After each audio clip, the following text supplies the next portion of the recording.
미국이 최근 글로벌 무대에서 극히 결정적인 한 수를 두었습니다. 세계 최강의 항공모함인 USS 제럴드 R. 포드함을 카리브해에서 중동으로 이동시키라는 명령은 이란과의 긴장 관계 속에서 군사적 대치 구도를 완전히 바꿔 놓았습니다. USS 제럴드 R. 포드는 미 해군 역사상 가장 최첨단이자 가장 큰 군함입니다.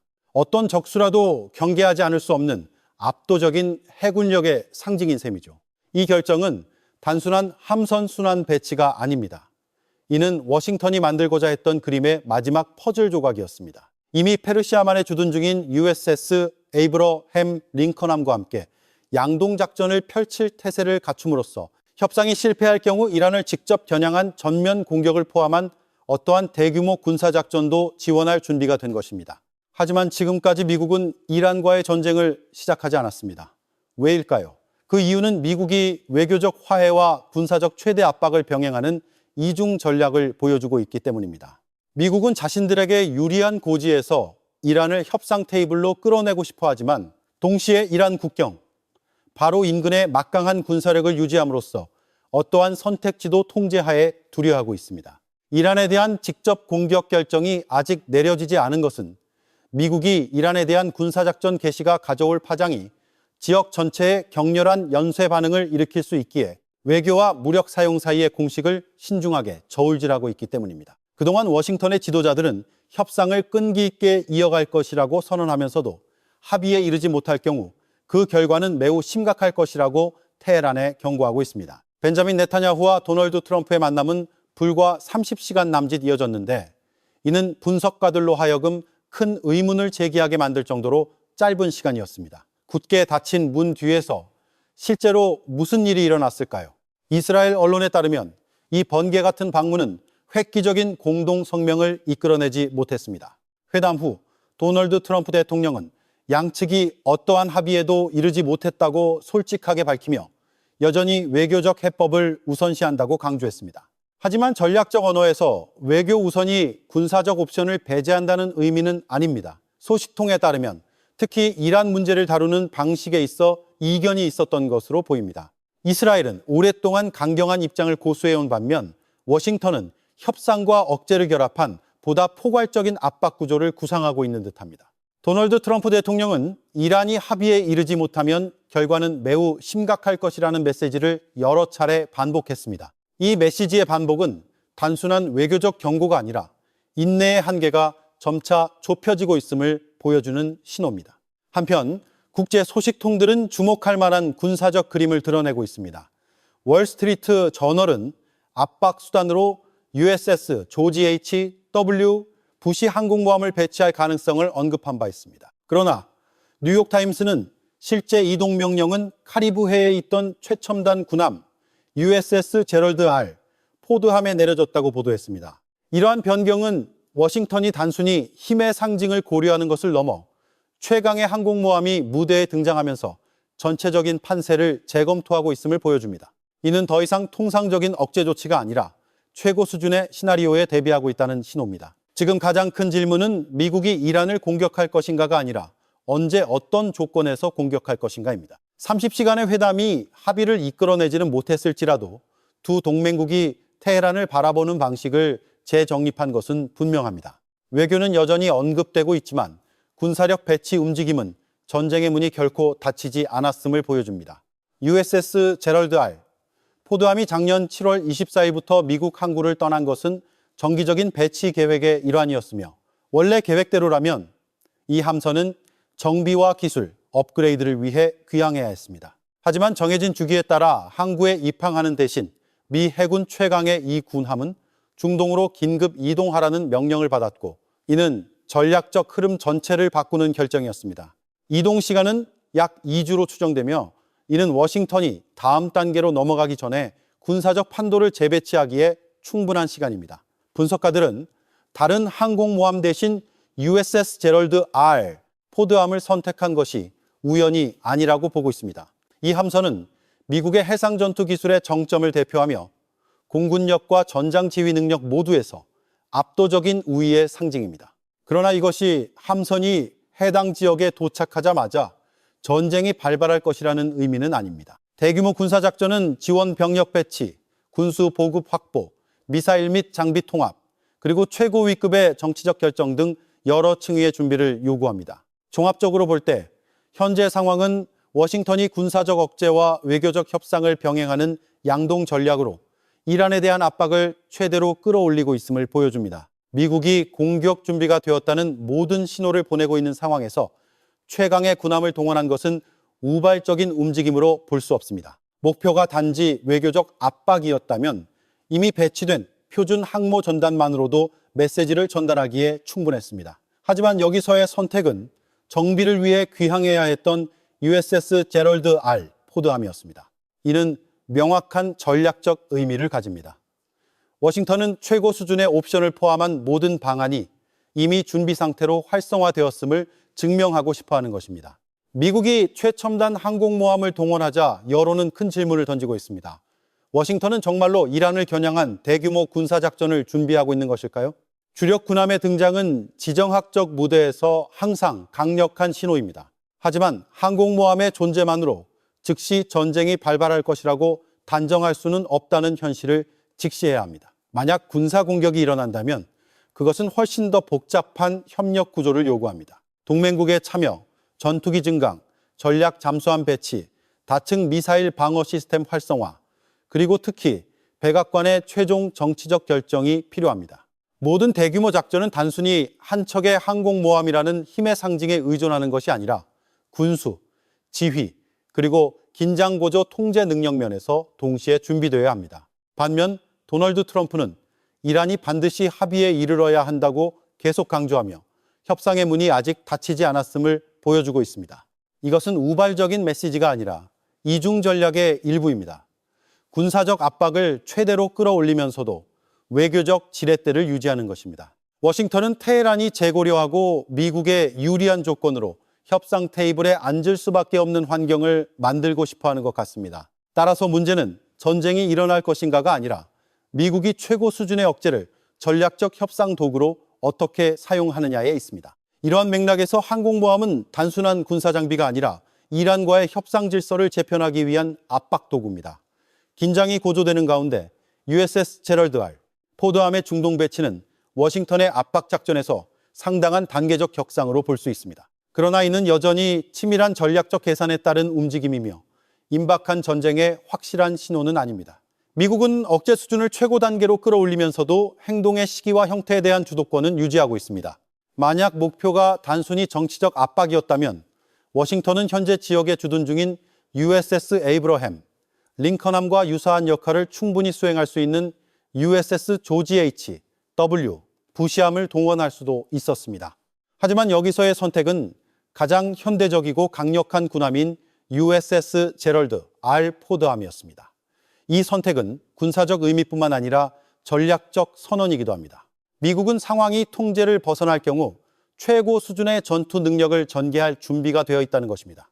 워싱턴이 보내려는 메시지는 매우 명확합니다. 호르무즈 해협보호는 핵심 이익이며 해상 운송을 방해하거나 선박을 납포하는 모든 행위를 막는 것이 절대적인 우선순위라는 것입니다. 이란뿐만 아니라 지역의 동맹국들도 해상 안보에 대한 미국의 공약 수준을 평가하기 위해 이 움직임을 면밀히 주시하고 있습니다. 뉴욕타임스에 따르면 USS 제럴드 R. 포드함은 원래 5월 말에 정비를 위해 미국 항구로 귀향할 계획이었습니다. 계획의 변경은 워싱턴이 전략적 우선순위를 재조정하여 통상적인 기술 유지보수 주기보다 억제와 군사적 주둔의 필요성을 더 위에 두었음을 보여줍니다. 이것은 즉흥적인 결정이 아니라 중동 상황을 통제하려는 진지한 의지를 보여주는 조치입니다. USS 제럴드 R. 포드 항공모함은 거대한 군함일 뿐만 아니라 미국의 최첨단 군사기술의 상징입니다. 함대에서 가장 진보된 항공모함 클래스로 레이더 반사 면적을 줄이는 다양한 기능과 현대적인 전자 시스템을 갖추고 있어 모든 작전 환경에서 효과적으로 활동할 수 있습니다. 기술 자료에 따르면 포드급은 더 큰 전력 공급 능력을 갖춘 차세대 ALB 원자로 2기를 사용하며 연료 재보급 없이 장기간 운용이 가능합니다. 이 함선의 길이는 약 333m에 달하며 시속 약 55콤에 해당하는 속도를 낼 수 있는데 이는 대형 초군함에게는 상당히 빠른 속도입니다. 이로써 USS 제럴드 R. 포드는 수십 대의 전투기, 정찰기, 작전 헬기를 동시에 전개할 수 있는 떠다니는 도시가 되어 원거리 공격 능력과 광활한 해역 통제 능력을 갖추게 됩니다. 이전의 미국 핵 추진 항공모함 설계와 마찬가지로 연료 재충전 없이 수년간 운용이 가능합니다. 전략적 관점에서 볼 때 현재 상황은 이란을 중심으로 주목할 만한 궤도를 따라 움직이는 것처럼 보입니다. 군사적 주둔 강화, 강력한 군사력 집중, 그리고 미국 측의 강경한 경고가 이어지고 있습니다. 하지만 핵심 질문은 여전히 남아 있습니다. 군사적, 외교적으로 강력한 긴장 고조 신호를 계속 보내면서도 워싱턴은 왜 이란을 직접 공격하지 않았을까요? 디 애틀랜틱에 실린 낸시 유세프와 비비안 살라마의 분석에 따르면 그 해답은 군사적 억제, 전략적 선택, 그리고 외교적 우선순위 사이의 복잡한 조합에 있습니다. 인용된 미국 관리들은 현재 정책이 단순히 군사력을 배치하는 데 그치지 않고 테헤란을 전술적으로 압박하는 것과 협상 채널을 열 여지를 만드는 것 사이에서 균형을 맞춰야 한다고 밝혔습니다. 베네수엘라 시나리오와 이란 시나리오 사이에 언급된 공통점은 단순히 감정적인 행동보다는 위험 계산과 더 넓은 정치적 목표를 고려하는 수준입니다. 따라서 USS 제럴드 R. 포드는 압도적인 능력을 가진 자산이며 매우 강력한 메시지를 전달하지만 이란에 대한 직접적인 작전이 아직 시작되지 않은 것은 군사적 위력이 협상 테이블에 놓인 손과 함께 사용되는 보다 복잡한 전략을 반영합니다. 외국 정부와의 대결에서 워싱턴은 분석가들이 베네수엘라 모델이라고 부르는 명확한 패턴을 적용한 적이 있습니다. 그 경우 도널드 트럼프 행정부는 해군력을 증강하고 군사적 주둔을 강화하며 심지어 USS 제럴드 R. 포드를 카리브해 지역으로 이동시키는 것으로 시작했습니다. 이는 베네수엘라 외곽에 전례 없는 대규모 해군 집결을 이루어 니콜라스 마두로 정권에 대한 명백한 억제 신호를 보낸 것입니다. 그 후 트럼프 대통령은 멈추고 직접 협상의 문을 열어 마두로와의 대화를 촉구하고 그가 권력에서 물러나도록 촉진하기 위한 제안들을 내놓았습니다. 이러한 화해 방안이 거부되자 상황은 일시적인 소강 상태에 빠졌습니다. 군사적으로 최대 압박을 가한 후 협상 테이블로 돌아오는 이 모델은 현재 분석에서 언급되는 선례를 만들었습니다. 이 분석 기사는 이란에서도 유사한 상황이 전개되고 있다고 보는 것 같습니다. 미국은 단계적으로 긴장을 고조시키고 군사력을 동원하며 강력한 군사적 압박을 가합니다. 그러나 모든 전투 준비를 완료하기 전에 워싱턴은 다시 협상의 문을 열고 테헤란에게 협상 테이블에 앉을 것을 촉구합니다. 인용된 미국 관리들은 가까운 미래에 합의가 이루어질 수 있지만 협상이 실패하면 심각한 결과가 있을 것이라고 말했습니다. 주목할 만한 점은 트럼프가 이란과의 합의가 한 달 안에 이루어질 수 있지만 그렇지 않으면 중동에서의 군사 배치 계획이 계속될 것이라고 말한 적이 있다는 것입니다.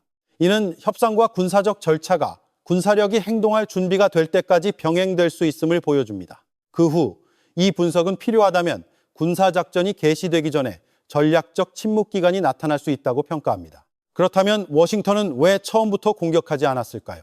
인용된 미국 관리들에 따르면 당시 미군은 이란을 겨냥한 대규모 공격을 수행할 완전한 준비 태세를 갖추지 못했습니다. 이는 단일 군사 해법으로 처리될 수 있는 문제가 아니라 동맹국과의 협력, 다양한 병력 배치, 그리고 백악관의 최고 정치적 결정이 요구되는 요소입니다. 이것이 미국이 즉시 발표하는 대신 전략적 압박을 현대화하는 방법을 선택한 이유입니다. 만약 워싱턴이 도널드 트럼프의 첫 발언 직후 이란을 공격했다면 그것은 제한적인 타격에 그쳤을 것이며 미국이 완전한 작전 준비를 갖추지 못했기 때문에 심각한 결과를 초래할 위험이 컸을 것입니다.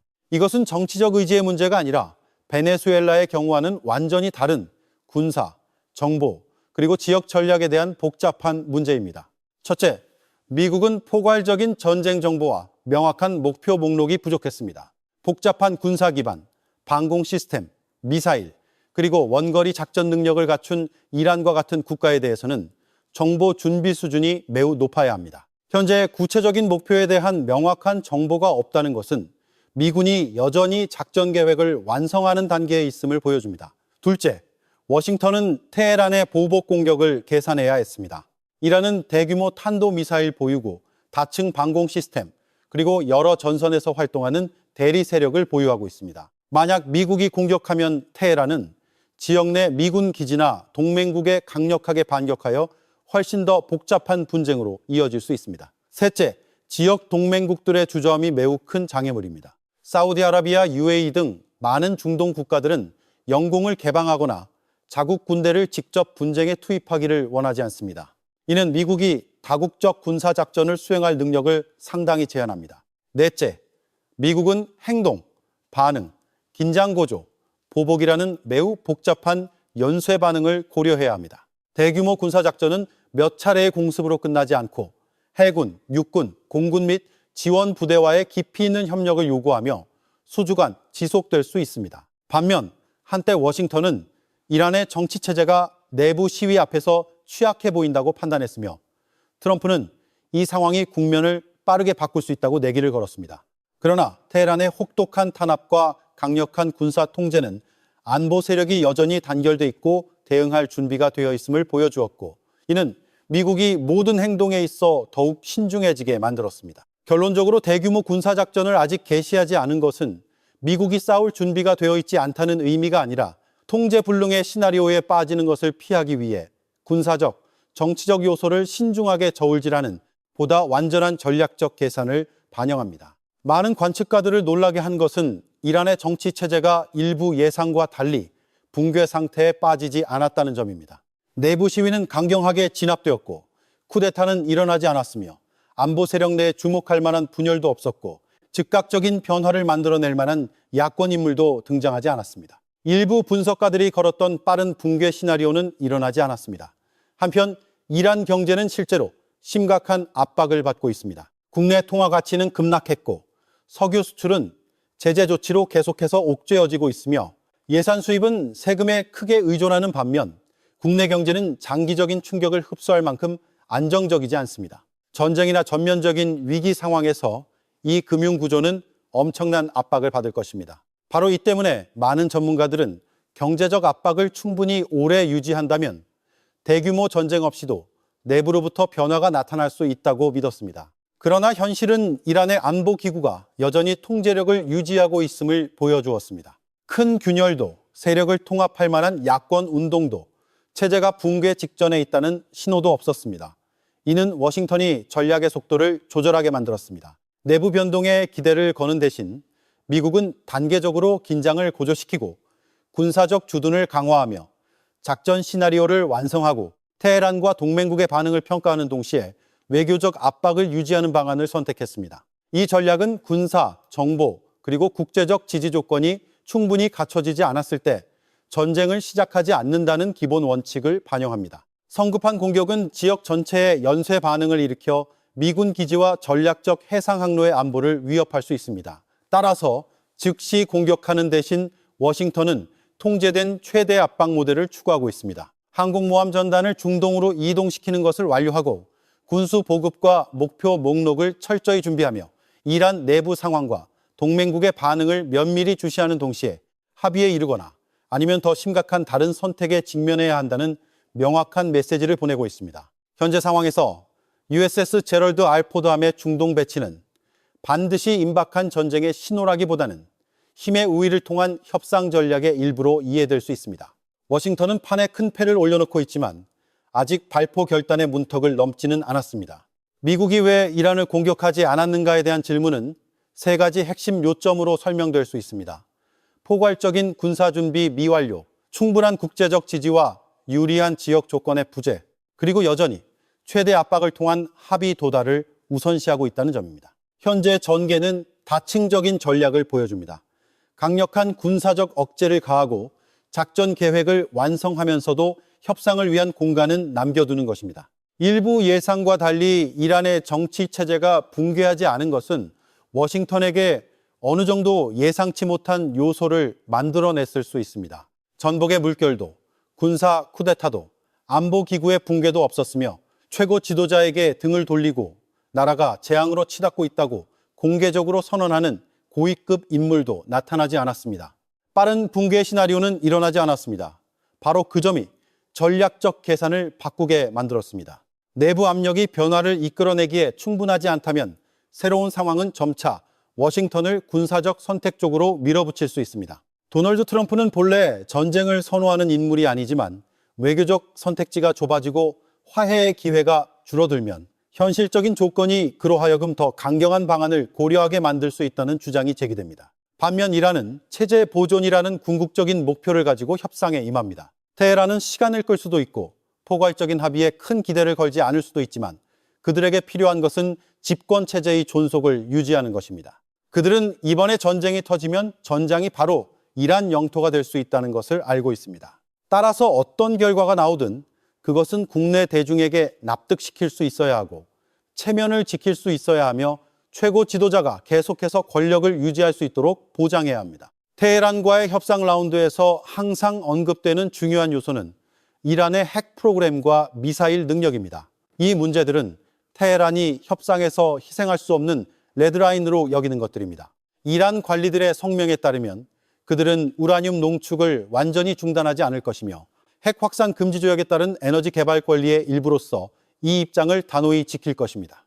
만약 테헤란이 핵 프로그램을 완전히 포기한다면 이는 최고 지도자의 정당성을 흔들고 국가 주권의 핵심 기둥 하나를 제거하는 일이 될 수 있습니다. 마찬가지로 이란의 억제 및 방어 전략의 중심부인 탄도 미사일 프로그램을 포기하는 것 또한 이란의 공식 성명에 따르면 협상 불가능한 것으로 간주됩니다. 한편 워싱턴은 이러한 프로그램들을 자국의 국가 안보 관점에서 바라보며 테헤란의 손에 어떠한 핵무기 가능성도 막는 것을 목표로 합니다. 특히 테헤란이 성공할 경우 지역의 다른 국가들도 핵무기 개발의 길을 따를 수 있다는 우려가 있을 때 더욱 그렇습니다. 미국이 이란의 핵 능력을 통제하지 못한 채 최대 압박 정책을 제기하고 모든 외교적 선택을 철회하는 것은 큰 안보 위험으로 간주됩니다. 두 분석가는 워싱턴이 현재 이란에 적용하는 전략이 베네수엘라 상황에서 사용되었던 모델과 크게 다르지 않다고 주장합니다. 압박을 고조시키고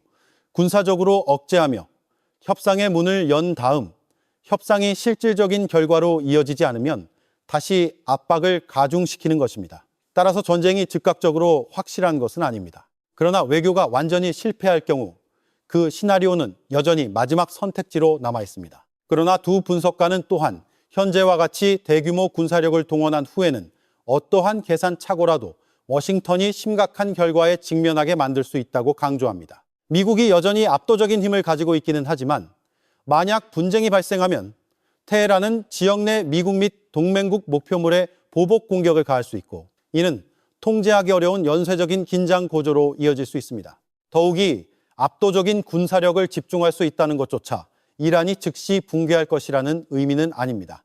따라서 분석가들은 이 모든 문제가 다층적인 전략 게임이며 전쟁이 아직 확실한 것은 아니지만 외교적 조건이 근본적으로 바뀌지 않는 한 긴장 고조의 위험은 실제한다고 결론 내립니다.